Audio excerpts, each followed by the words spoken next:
1998 में सोयोन की फैमिली उस घर को देखने आती है। जब यंगसुक को ये पता चलता है तो वो 2020 में सोयोन को कॉल करके उसके फादर और बचपन वाली सोयोन की आवाज़ सुनाती है। ये सुनकर सोयोन काफ़ी इमोशनल हो जाती है। फिर यंगसुक कहती है कि मैं तुम्हारे डैड को बचाऊंगी। यंगसुक सोयोन के बताए हुए दिन पर घर से भाग जाती है और शहर में जाती है जहाँ पर सोयोन की फैमिली रह रही थी। वो वहाँ पर कुकर वाले गैस स्टोव को बंद कर देती है जिसके फटने से सोयोन के डैड की मौत होने वाली थी। इससे 2020 में सोयोन की असलियत बदल जाती है और पूरी तरह से उसका घर चेंज हो जाता है। सोयोन देखती है कि 2020 में उसके डैड जिंदा हैं, जिसे देखकर वो काफी खुश होती है क्योंकि बचपन से ही उसे अपने डैड से काफी ज्यादा लगाव था। अब सोयोन की लाइफ तो अच्छी हो गई थी लेकिन यंगसुक की लाइफ अभी भी वैसी ही थी। उसकी मॉम यंगसुक को सोयोन से बात करते हुए पकड़ लेती है और उससे कॉल पर कहती है कि तुम जो भी हो इससे दूर रहो, नहीं तो तुम्हारे लिए सही नहीं होगा। और उसके बाद वो यंगसुक के ऊपर कुछ तंत्र करती है। वहीं सोयोन इंटरनेट पर उस घर के बारे में रिसर्च करती है जिसमें उसे पता चलता है कि यंगसुक की मॉम उसे मारकर जेल चली गई थी। ये देखकर सोयोन काफी डर जाती है और वो यंगसुक को ये सब कुछ बता देती है। इसलिए यंगसुक छुप जाती है और जब उसकी मॉम उसे मारने आती है वो उसकी मॉम पर हमला कर देती है और उससे पूछती है कि तुम मुझे क्यों मारना चाहती हो। तो उसकी मॉम कहती है कि तुम्हारा फ्यूचर दूसरे लोगों के लिए काफी खतरनाक है।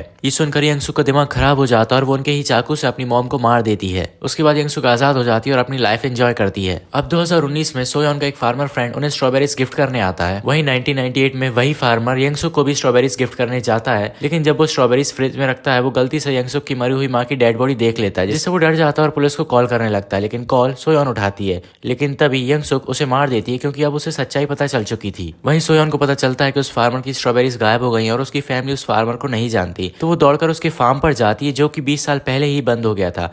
तो वो पुलिस स्टेशन जाती है जहां से उसे पता चलता है कि आज से 20 साल पहले ही एक यंगसुक नाम की लड़की ने उस फार्मर को मार दिया था और अभी यंगसुक अपनी माँ और उस फार्मर को मारने के जुर्म में जेल में सजा काट रही है। फिर सोयोन सोनी के पास जाती है उससे यंगसुक के बारे में पूछने के लिए। वो बताती है कि बचपन में उसने यंगसुक के साथ एक छोटा सा मजाक किया था जिसकी वजह से यंगसुक ने उसके पैर को जला दिया था और अगर यंगसुक की माँ वहां पर नहीं होती तो उसने सोनी को मार दिया होता।